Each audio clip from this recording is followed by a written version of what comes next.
Well, now I want to turn to G-scale modeling. And the sponsor for the G-scale is New Creations Victorian Railroad Buildings, LLC, owned by Alan Rogers. Welcome to New Creations Victorian Railroad Buildings, located in Bakersfield, California, 1 hour from the famed Tehachapi Loop. As part of building his model railroad layout, Alan Rogers took photos and made scale drawings of a number of buildings in the Southwest, many of which no longer exist. New Creations Victorian Railroad Buildings has turned these photos and drawings into kits with laser-cut wood, 3D printed components and detailed instructions. We produce kits in HO, O, S, N and G scales. Our O scale kits are compatible with Holiday Village dioramas. You can see our products at train shows or use the QR code to visit our website. We hope you will try our unique kits. They are easy and fun to build, even for beginners. You will enjoy the finished models for many years to come.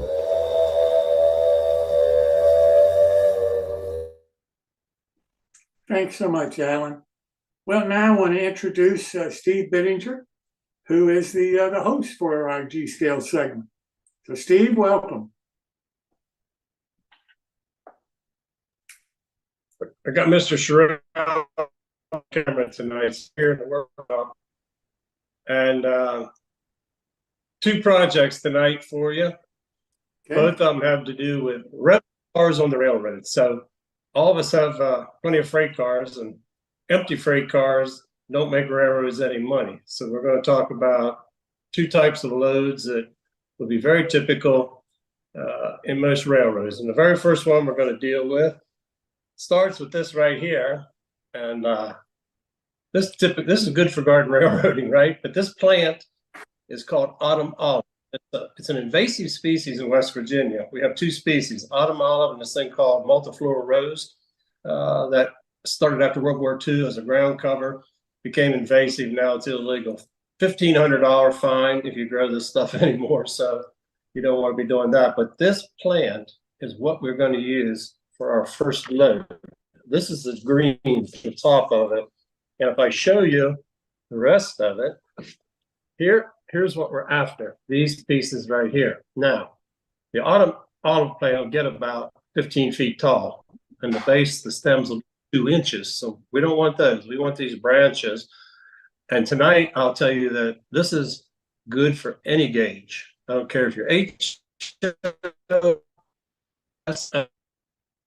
are for your product. It's just a matter of selecting the size branch that's appropriate for your car loads. So what we do with these is this stuff, when you cut it, is green, and it's going to have a white sap that runs out of it. And the next process after cutting these, I have these in these lengths. You can get them down to whatever you like. I cut them either on a bandsaw, cut them on the table saw, chop saw, cut them on your hand saw, however you need to cut them. But what you want to do is we're going to cut them into two sides. We're going to look at these two right here. First of all, these for G-scale purposes are about 2 inches long. These are going to become pulpwood loads. And when they're on the pulpwood cars, pulpwood is double racked in the cars, end to end, just like that. So we're going to need a fair quantity of these things in about this length. The next ones we're going to cut these little pieces right here. These are about 3/8 of an inch deep. Just one after another, cutting them off, cutting them off, cutting them off. Yes, and this takes quite a bit of time in G-scale, but it's something you do while you watch TV or listen to the radio. Once we've got a whole bunch of these guys made up, and this is what they're going to look like as they come off. You notice they're very white in color. This wood is quite light on the inside. The secret to these is... Steve, can I interrupt you just 1 second? I apologize. Phil, could you put Steve up full screen and take me off of it so that we make sure we can see it? Yeah, there you go. Thank you. I'm sorry, Steve. Go ahead. Sure. Do you want me to go back or just keep going? Why don't you keep going? Okay, so these little pieces here, we've cut off of here, 3/8 of an inch in size. And because they're such a light color and they're wet, you could just let these lay around for a while and they would eventually dry out. But what I do is I cook these things. And so when nobody is looking in the kitchen, I sneak out and I get my wife's cookie sheet, just like this. And on the cookie sheet, a little piece of aluminum foil, because I'll get in trouble if I cook directly on her cookie sheet. And then we just simply put these guys on here like that, spread them out nice so the heat gets to them all the way around. We're going to put those in the oven. If you have just a regular oven in the house, or better yet, I would recommend you go outside. When you cook these things, they sort of make an odor like burnt popcorn. And if you don't have a good exhaust system in your house, some members of your family may not appreciate that very much at all. So we're going to put them on the tray. We're going to set the oven to 350 degrees. And we're going to cook them for about 30 to 40 minutes. This size that I have here, this is like 30-minute cooking time. If you have little ones, if you're an HO, you can probably cut that down to 20 minutes. And if I try to hold these where you can see them, once we cook them, they are going to look very, very realistic to the rings in a tree. It's literally, you see every layer of growth right inside them, typical of what a tree would look like. After they've cooked and they've cooled off for a little bit, if they're still pushing out little bubbles of sap, stick them back in for about another 10 minutes. So when you're all done, take them out of the oven, salt them lightly, serve to your friends. I'm just kidding. Steve, you're all paying attention. Next thing, after we've done that, we're going to make this little box that I have right here. This is just some scrap plywood. Nail it together. Little black paint on the back for the background. And we're going to use that. And that's what we're going to mount these little guys onto. And I'm going to tell you the secret to doing these. This will be the piece that's going to set upright on your car. I'm going to put these on a bulkhead flat. You're going to be sitting on there like that. This way, you're not making a solid load. The whole interior is a hollow core. All we're going to make, we're going to take our hot glue gun. We're going to start down here at the bottom. We're going to stick these on here just like this until we have filled up the entire thing. And you can just sort them out however you like. And we have done that all the way across, and eventually we'll get to the top. When we get to the top, we're going to take our other pieces, remember, our 2-inch jobs. They're going to go right on top here like this. And you're just going to alternate the lengths of them back and forth. Just like so, until you have covered the entire top of that car. Once you get this far along, one thing you will do is you may want to let these things hang over a little bit.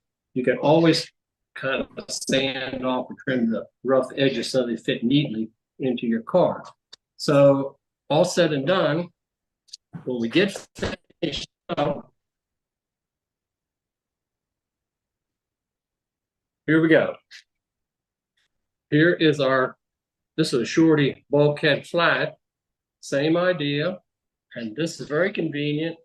We want to get the load off. There you go. All said and done. We look inside, as I told you before, hollow. When you want to make a loaded car, right back on top of the car, just like so.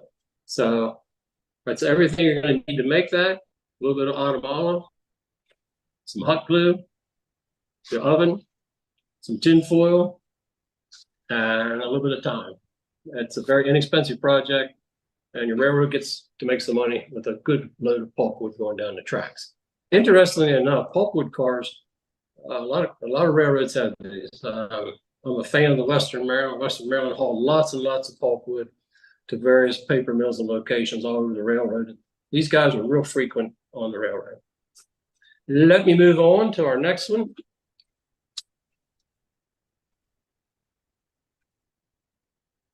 Second revenue card we're going to do tonight starts with this board right here. And once before I told you all, every workshop has to have two things. There's a pocket knife and a table saw. So we're going to use both of those. We're going to take this board. This is a piece of 1x4 pine, spruce, anything, nice straight grain, not a bunch of knots in it. And what we're going to do with this piece is we are going to cut it on our saw in pieces this size. We're just going to go right across there, cutting this into a bunch of small pieces. When we get done with that, here's what we have. The reason we want to do that is because we're going to split the grain on these things with our pocket knife. We're going to literally make little pieces in this fashion,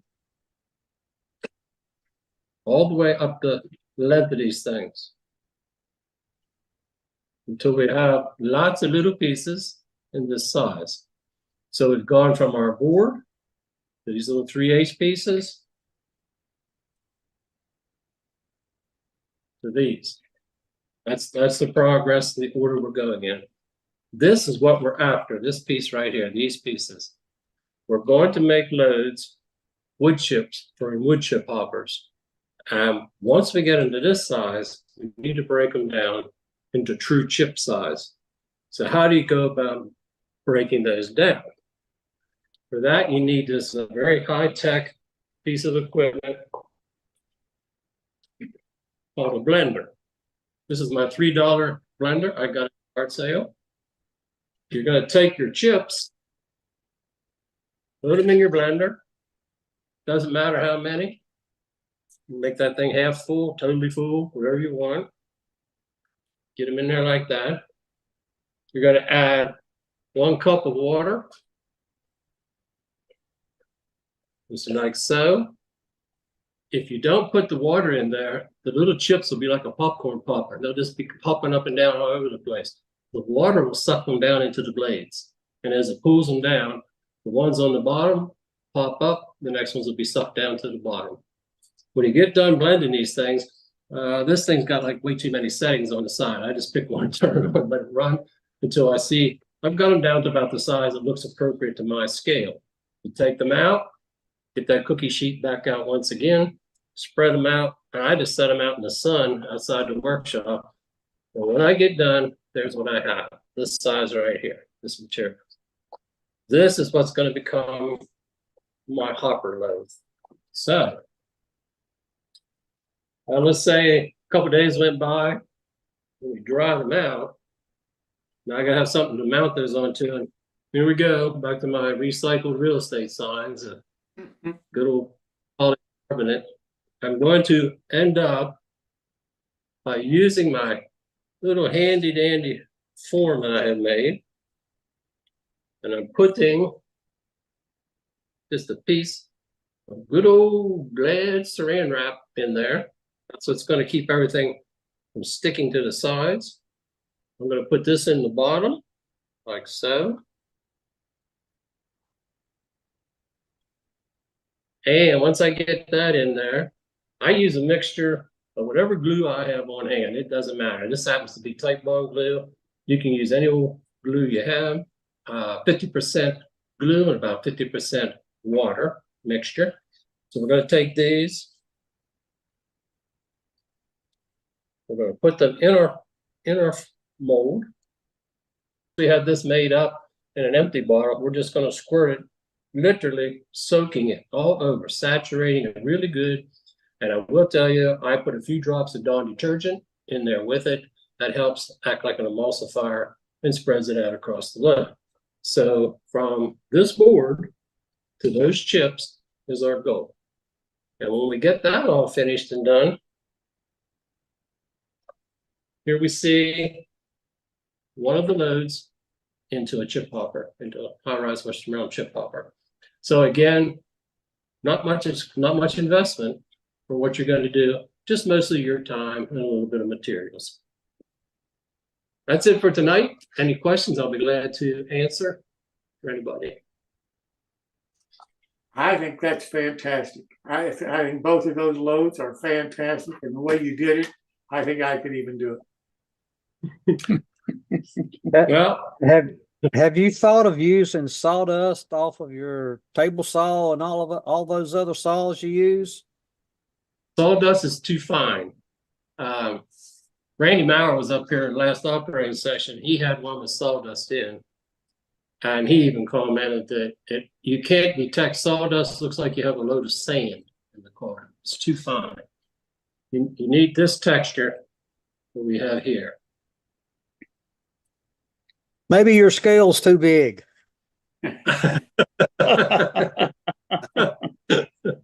Steve, that's gorgeous work. Thank you so very much for sharing it with us tonight. Okay. Thank you. Bye.